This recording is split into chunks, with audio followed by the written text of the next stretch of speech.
Well, as we reported earlier, COVID cases are on the rise in Scotland again, but there are parts of the world which have barely had any.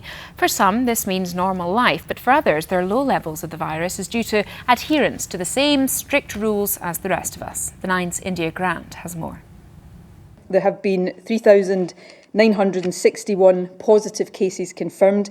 There have been 14,655 positive cases confirmed. This morning there have been 15,639. We're all used to the daily COVID case counts and listening to hear if cases are up or hopefully down. But in certain parts of Scotland and the world, the total number of cases can be counted on just your fingers and toes. And some parts of the world have not had a single case. Closer to home is Fair Isle. They are in level 1, but a lack of COVID doesn't mean residents have let their guard down.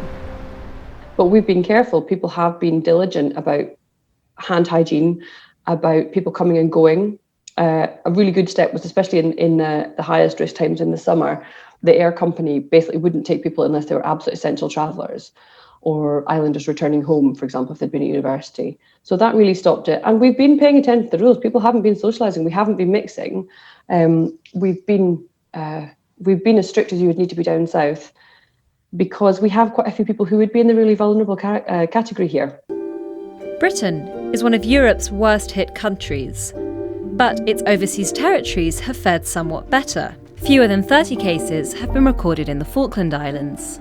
The government back in March implemented mandatory quarantine for people that travelling by air into the Falkland Islands. It does seem pretty normal.